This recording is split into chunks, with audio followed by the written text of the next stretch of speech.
I know this is sudden, but can you stay at my place for a month starting next month? This utterly unexpected request came from the newly transferred female chief who had suddenly called me in.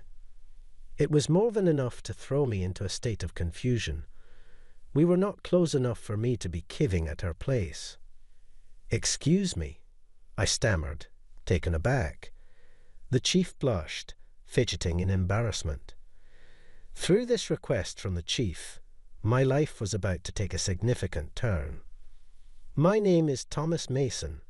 I'm 32 years old and work at an elderly care facility.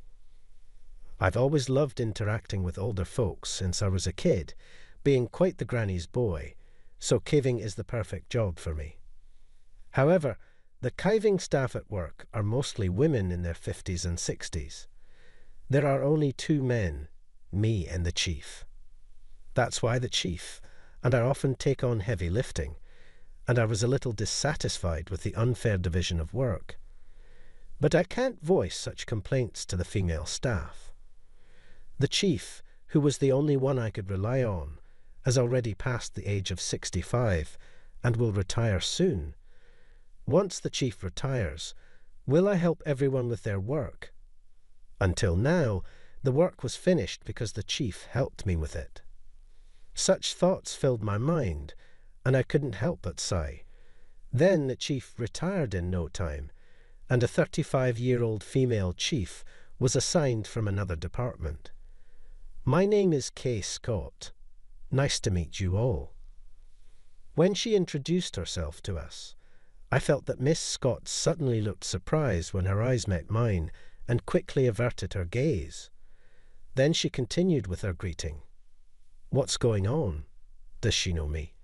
But I don't know her." I started working with a little strange feeling. Unlike the previous chief, the new chief did not seem intimidated by the older staff in their 50s and 60s, and was not shy about giving work instructions. "Helen, one of the residents is calling you. Please attend to them.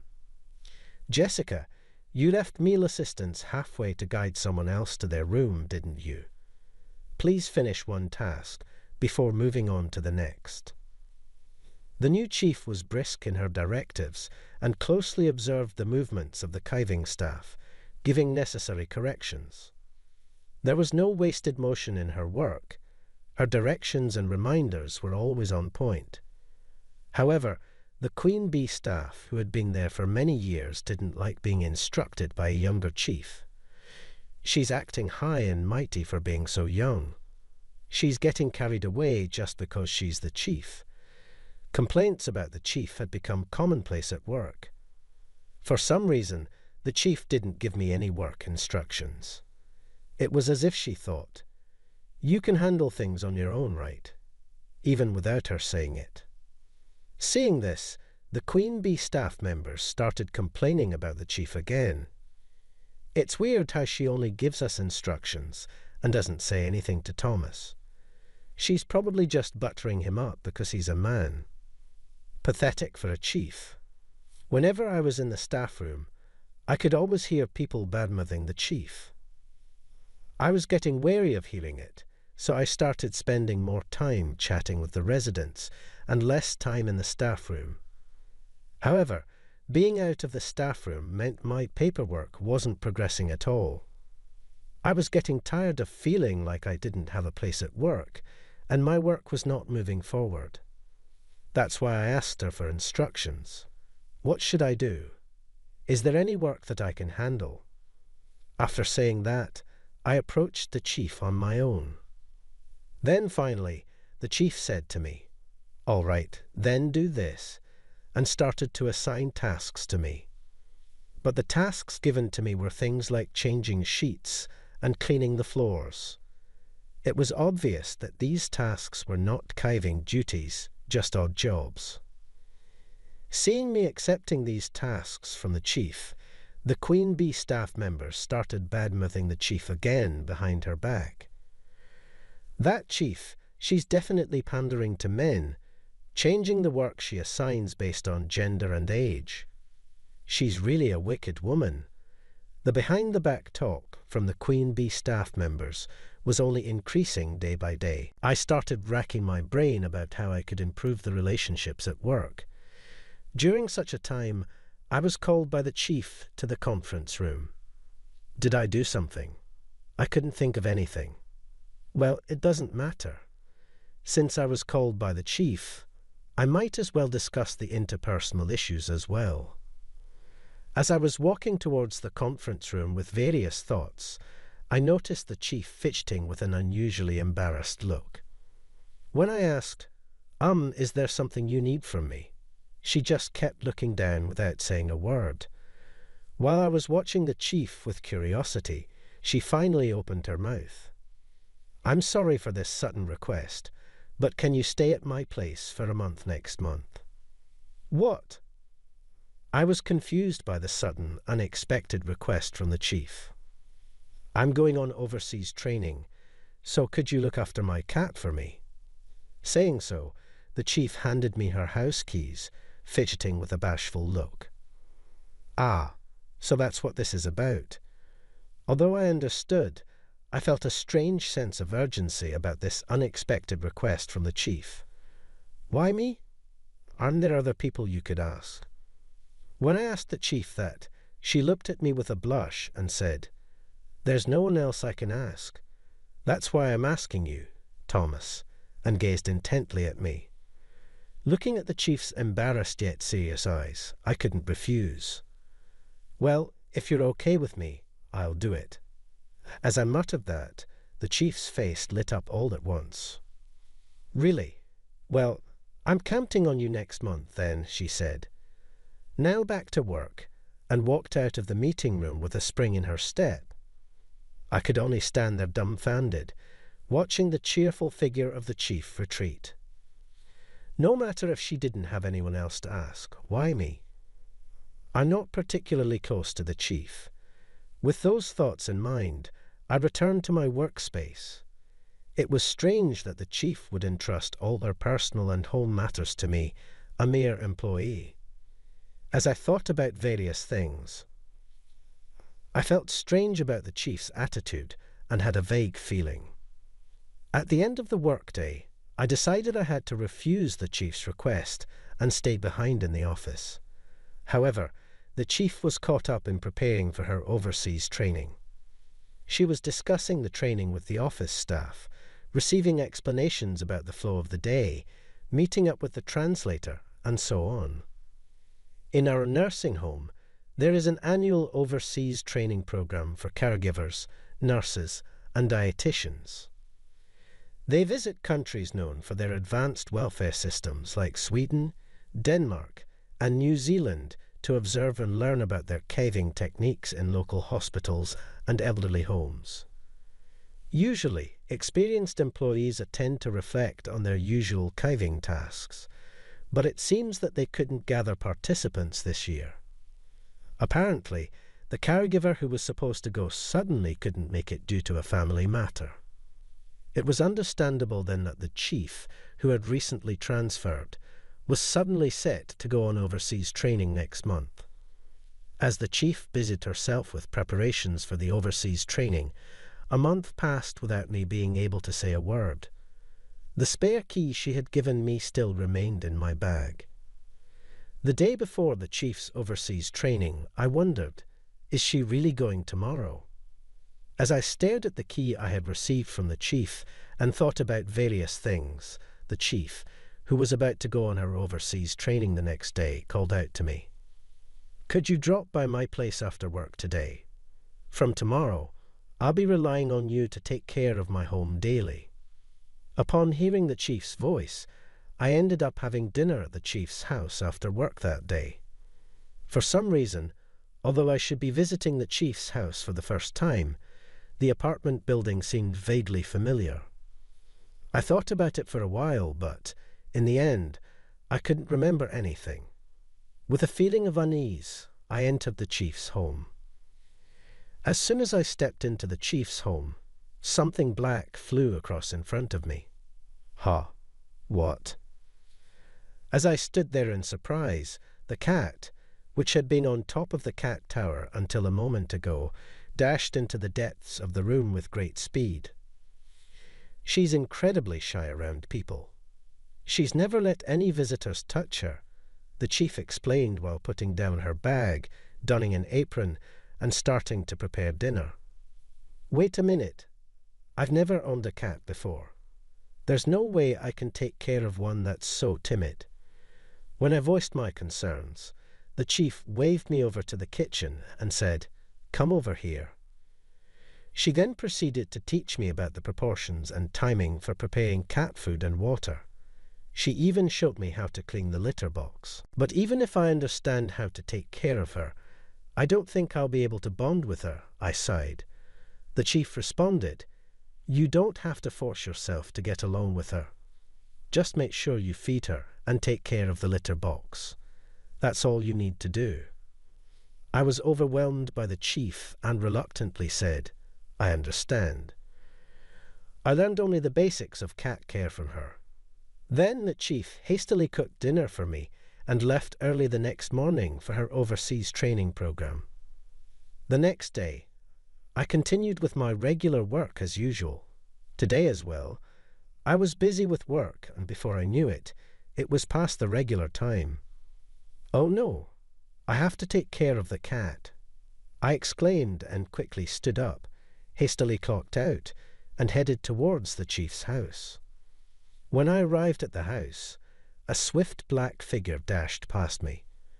Looking up, I saw a cat tower next to the front door, and from it, the cat jumped down and fled into the room. Is it okay to jump down from such a high place? If this continues, she'll eventually get hurt. Saying so, I went into the room to replenish the cat's food and clean the litter box. As I did this, the cat watched me intently through a gap in the sliding door of the bedroom. Come to think of it, I hadn't asked the chief for the cat's name. I took the liberty of naming her Fluffy and tried to beckon her over, but the cat hissed in intimidation. I worried that this situation might be causing the kitty some stress. I said to her, "I'm going home now. Make sure you eat your food," and left the chief's house. For about a week, I went over to the chief's house daily. The cat seemed to find it strange that I, a stranger and not its owner, was visiting the house every day to feed it and clean its litter box. Slowly, she started venturing out from behind the sliding door of the bedroom, tentatively sniffing my back. However, she would jolt and retreat back to the bedroom whenever I moved. Despite this, I felt like I was gradually closing the distance with the cat. In order not to startle her, I'd carefully place a treat in front of her, keeping my movements to a minimum. Even though she'd contemplate returning to the bedroom for a moment, she'd sniff at the treat and take a bite. With such persistent efforts, the cat started to come near me. She would sniff the hem of my clothes, back hunched in caution. She would surely bolt at an incredible speed if I made any sudden move. I was unable to move, frozen in place for several minutes. I started work early at 7:00 a.m. and worked overtime. I ended up missing my lunch break and was famished. I desperately wanted to eat something, but I couldn't move. My hunger eventually won over, and I decided to move slowly. The chief had previously told me, "You can eat anything you find in the house." I got up as if in slow motion and went to the kitchen. I opened the refrigerator and scanned its contents just with my eyes. For some reason, the cat did not run away but slowly followed me, then just sat there watching me. I couldn't figure out what to eat, so I pulled out a fruit jelly that the chief had bought and placed it on the table. The cat, from under the table, looked up at me curiously as I sat there eating the fruit jelly for dinner. With all of this going on, I naturally became closer to the cat, and before I knew it, she didn't run away even when I touched her. In fact, she began to rub against me and purr. I had no idea why I was so favored, and of course, I couldn't ask the cat. I was filled with a sense of wonder as I had never touched a cat before. I was fascinated by how soft and comforting the cat was. Without realizing it, playing with the chief's cat had become my only source of comfort after a hard day's work. Today marks the final day of the chief's overseas business trip. As always, I looked forward to playing with the cat and headed over to our house. Unusually, the cat was waiting for me at the entrance. "Ah, a welcome party. Thank you," I said to the cat, giving it a scratch. As I was doing so, I felt something odd on my hand. "What's this? Was this here before?" I thought to myself. Feeling the cat's belly once again, there it was. A lump, small like a marble. I don't know anything about cats, but the thought of the cat being sick filled me with anxiety. In a panic, I looked for a 24/7 veterinary clinic in a rush. To my surprise, the vet's eyes widened in shock. "This seems to be a skin tumour. At this size, it would be very difficult to find unless you're frequently touching and checking the cat's body." "Good find," he said with a reassuring smile. He continued, "Given the small size, we can likely remove it completely with immediate surgery. We'll have to look at the pathology report for certainty, but we should schedule the surgery as soon as possible." Despite being a popular clinic with a 1-month waiting list for surgeries, it turned out there had been a recent cancellation, so I could book the surgery. I scheduled the surgery right there, and, given my worry about the cat, I decided to stay at the chief's house for the night. This house felt familiar somehow, but it wasn't a place I knew. With that thought nagging at me, I laid down on the caving room couch, petting the cat until before I knew it, I fell asleep. The following day, the chief returned from her overseas training. Was everything okay? Did anything happen? The chief rushed over to me with a worried look. "I'm fine," I stammered, then told her about the cat's illness. "What? You noticed that?" The chief was surprised. The cat, who usually didn't let anyone else touch it, had allowed me to pet it daily. After her overseas training, the chief returned to a whirlwind of preparing for a presentation at a meeting and arranging for the cat's surgery. The surgery, which I was worried about, was a success. The results of the pathological examination revealed that it was a malignant tumour. However, because it was discovered early, the cancer was completely removed, and the possibility of metastasis was considered very low. When she finally had a moment of calm, she wanted to thank me again and invited me to her house. As soon as I arrived, the cat, with its eyes shining, approached me with its tail up. Watching me and the cat, who kept rubbing up against me fervently, the chief started to speak. "You've always been such a perfect gentleman, even back then. I can see why my sister and the cat chose you." I widened my eyes and asked, "What do you mean?" But as I looked at her face, I remembered something. I was always a bit more mature than my classmates in elementary school, partly due to my physical build. I know it might sound weird to say this, but I was a bit of a heartthrob and was quietly popular among the girls. In the 6th grade, I became an official couple with my first love, and our relationship lasted until middle school. Looking at us, her sister would watch us with an envious look, like, "You guys are lucky." "Could it be you're the sister of my first love?" When I said that to the chief, she laughed with a bright smile and said, "Did you just notice?"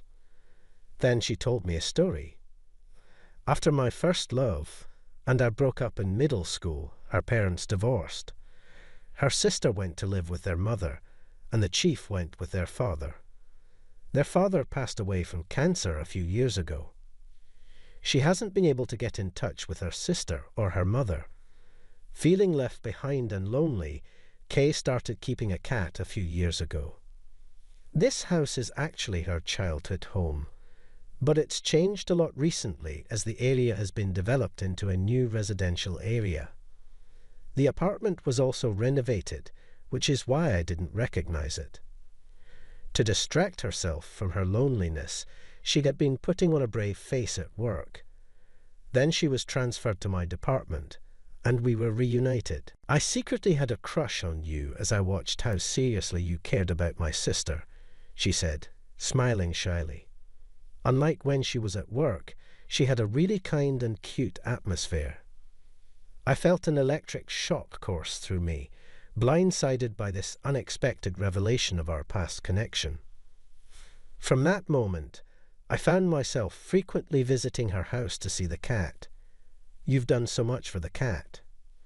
It's gotten much better thanks to you. I can't thank you enough. She'd repeatedly expressed her gratitude. To which I replied that I wanted something in return. When she asked what I wanted, without missing a beat, I pointed towards the entrance hall and said, "I'll take that." She looked confused until I held up the spare keys to her house. This is what I meant. Understanding dawned on her, and her cheeks flushed a sweet pink. She was so cute that I hugged her. From that day on, our relationship officially started. "Just keep it quiet at work, okay?" she asked shyly. I noticed a softening in her personality since we started dating. Hasn't the chief been particularly nice to us lately? Maybe something good happened to her.